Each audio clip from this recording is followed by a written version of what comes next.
basic backstory is some sort of illness has cropped up and spread like wildfire through the population, turning those who are afflicted into raving psychotic maniacs that just want to attack you until you stop moving.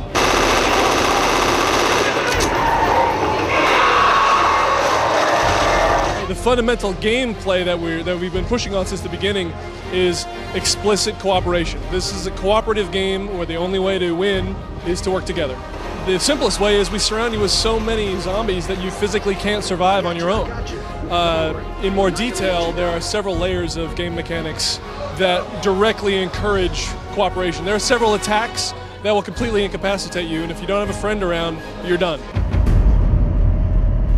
Well, the main thing is, the big thing of course, is the cooperation, right? It's a 4-player co-op game, but replayability is another huge key element of the game. So we have what we call the AI Director, which is a set of AI technology that monitors what each player is doing and makes sure that the drama of the experience has high points and low points. So you're not constantly being swarmed, and you're also not bored either. There's exciting spots, and there's spots where you can relax a bit. It also ensures that you can play the same campaign 100 times, and it'll play out differently every time. You got to stay on your toes.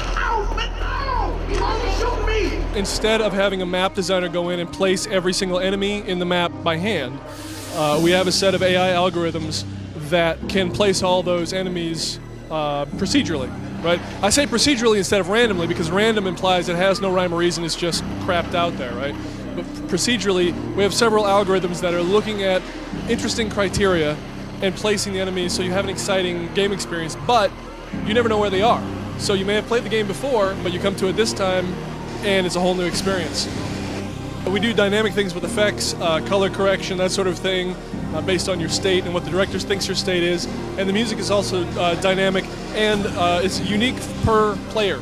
So I may be hearing some dramatic music going on because I'm getting beaten on, and you're hearing quiet, sort of ambient because you're in a different place. We really want you to feel like you're in a horror movie, right? You're playing through a horror movie with your friends.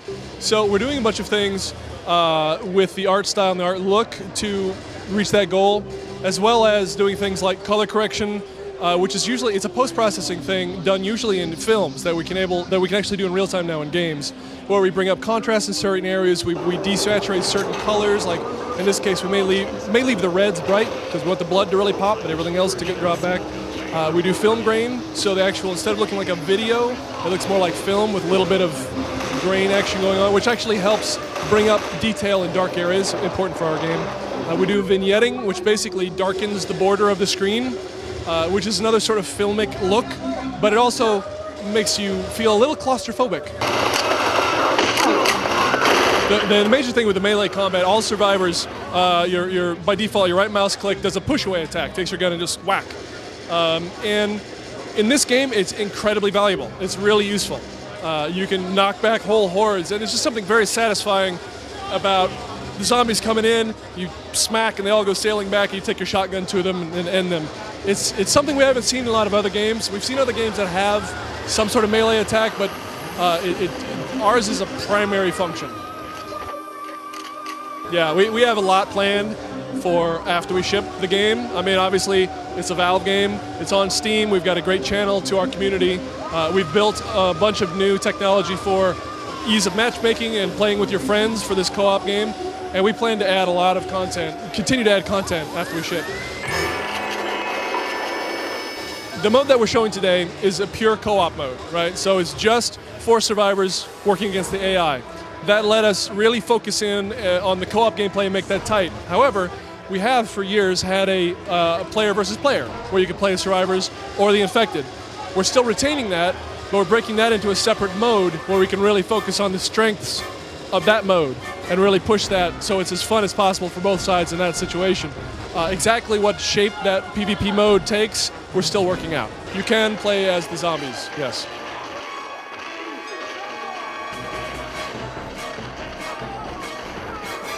The game is fundamentally co-op, okay? And it looks at first like this is a game all about shooting zombies, which is great, and it's fun, and shooting zombies is a blast and all that, right?